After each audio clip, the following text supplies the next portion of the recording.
আজকের ভিডিওতে একদম সহজভাবে দেখিয়ে দিব কিভাবে কোলবালিশের কভার কাটিং এবং সেলাই করতে হয়।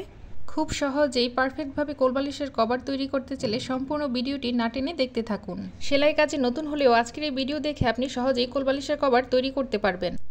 এখানে 1.5 গজ কাপড় রয়েছে, 2টি মাথার বালিশ ও একটি কোলবালিশের কভার তৈরি করার জন্য। আমি এখান থেকে কোলবালিশের কভারের জন্য কাপড় কেটে আলাদা করে নিব। এখানে আমি কাপড়টিকে 2 ভাঁজ করে রাখবো। তো দেখতে পাচ্ছেন দর্শক, আমি এখানে কাপড়টিকে 2 ভাঁজ করে রেখেছি।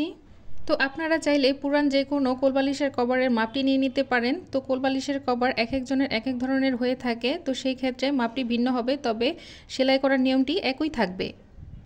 সাধারণত কোলবালিশের যে মাপটি হয় সেই মাপটি আমি আজকে তৈরি করে দেখাবো। এখানে আমি লম্বার মাপটি নিয়ে নিচ্ছি 43 ইঞ্চিতে।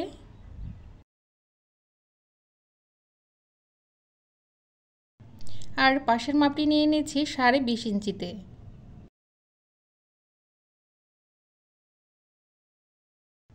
এখন মাপ অনুযায়ী একটি মার্জিন টেনে নিব। এখন মার্জিন অনুযায়ী কাপড়টিকে কেটে নিব। পাশ থেকেও এইভাবে কেটে আলাদা করে নিব।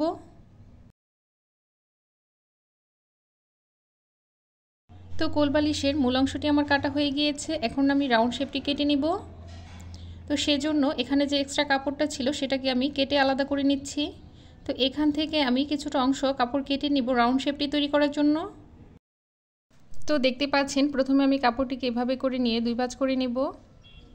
এরপর কাপড়টিকে 4 ভাঁজ করে নিব।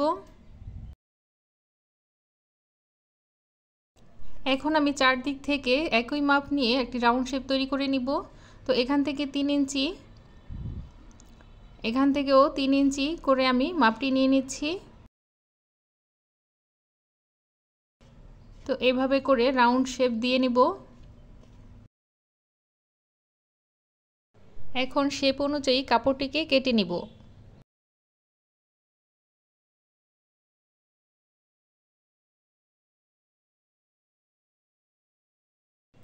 কাপড়টিকে কাটার পর আবার 4 ভাঁজ করে 4 কোণায় আমি একটু চিহ্ন দিয়ে নিব, যাতে করে সেলাই করতে সুবিধা হয়।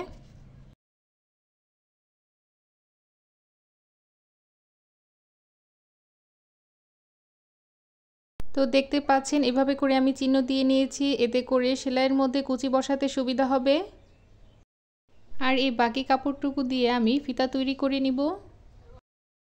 তো কভারটি এখন আপনাদেরকে আমি সেলাই করে দেখাবো। প্রথমেই কোলবালিশের যে খোলা সাইডটি রয়েছে সেটিকে আমি উপর দিক থেকে ধরে 3.5 ইঞ্চি পরিমাণ বাদ দিয়ে তারপর সেলাই দিয়ে জয়েন্ট করে নিব। তো এইভাবে করে ফিতা দিয়ে আমি 3.5 ইঞ্চিতে একটি পয়েন্ট করে নিব।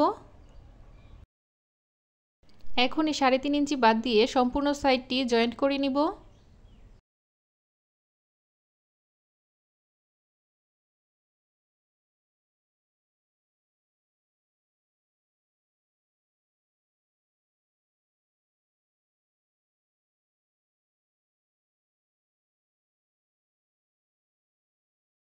এই পর্যায়ে আমি একটি ডাবল সেলাই দিয়ে নিব।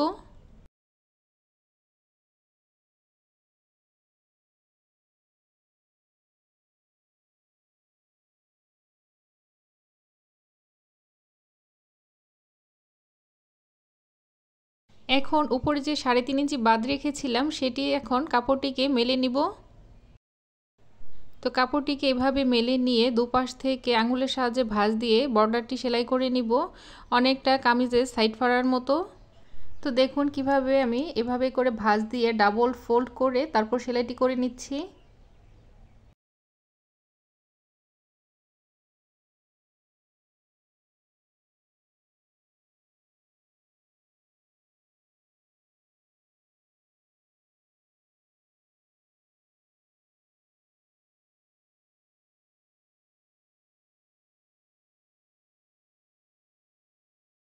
এখন উপরের বর্ডারটি আমি চিকন করে ভাঁজ দিয়ে নিব। সম্পূর্ণ অংশই আমি এভাবে করে ভাঁজ দিয়ে নিব।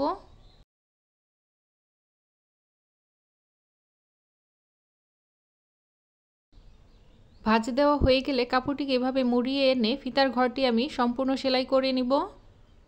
ফিতার ঘরের জন্য 2 ইঞ্চি এক্সট্রা মাপ নিতে হয়, অর্থাৎ মূল যে কোলবালিশের মাপটি থাকবে তার চাইতে 2 ইঞ্চি পরিমাণ বেশি নিতে হবে। তো এইভাবে করে সম্পূর্ণ বর্ডারটি আমি সেলাই করে নিব।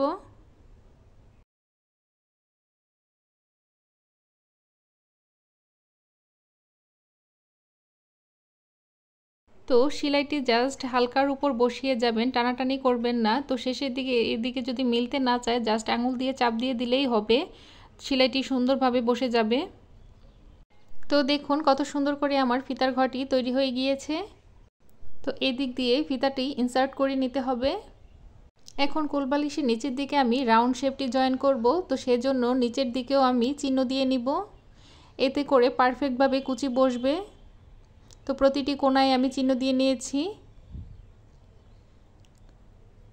এখন যে রাউন্ড শেপটি রয়েছে সেটিতে আমি অলরেডি কাটার সময় চিহ্ন দিয়ে নিয়েছিলাম। তো এখন রাউন্ড শেপের যে কোনো একটি চিহ্নকে ধরে নিয়ে কোলবালিশের কাভারের সাথে যে কোনো একটি চিহ্ন মিলিয়ে নিয়ে তারপর কুচিগুলো বসিয়ে নিব।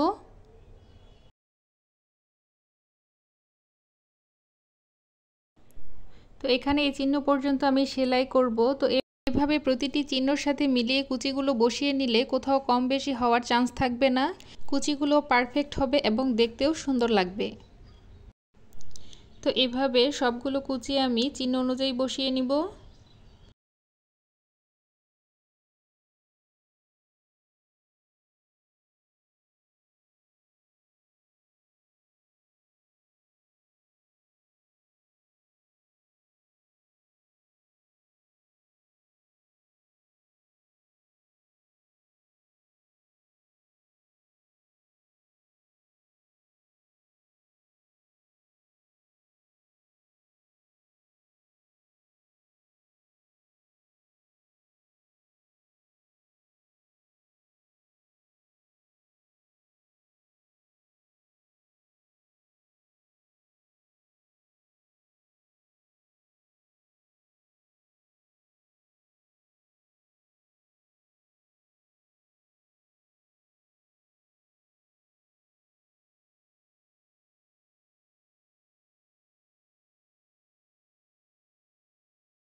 এভাবে সম্পূর্ণ রাউন্ডটিতে কুচি দেওয়া হয়ে গেলে আমি একটি ডাবল সেলাই দিয়ে নিব।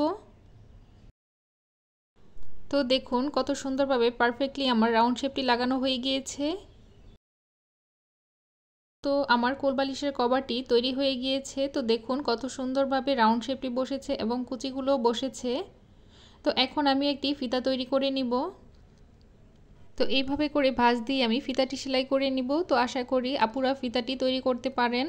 অনেক ক্ষেত্রে কোলবালিশের কভারের ভিতরে ফিতাটি ঢুকে যাওয়ার একটি সমস্যা থাকে। তো আজকে দেখাবো কিভাবে ফিতা সেলাই করলে কোলবালিশের কভারের ভিতরে ফিতাটি ঢুকে যাওয়ার সম্ভাবনা থাকবে না। এখন একটি সেফটি পিন দিয়ে ফিতাটিকে আমি কোলবালিশের কভারের ভিতরে লাগিয়ে নিব।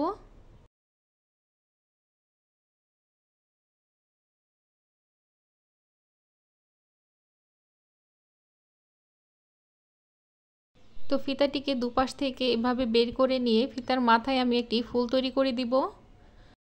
তো এইভাবে আমি কাপড় কেটে নিয়েছি, এখন কুচি দিয়ে এখানে ফুল তৈরি করে নিব।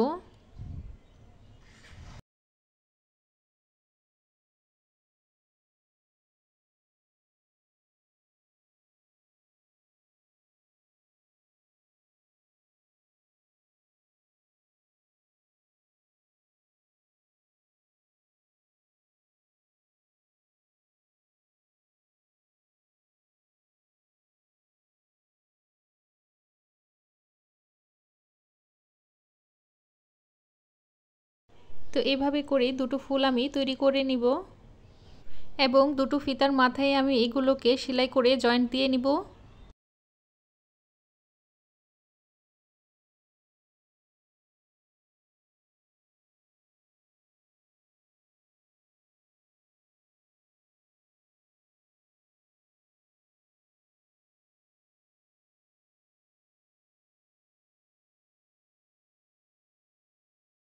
তো আপুরা দেখুন কত সুন্দর লাগছে এগুলো দেখতে।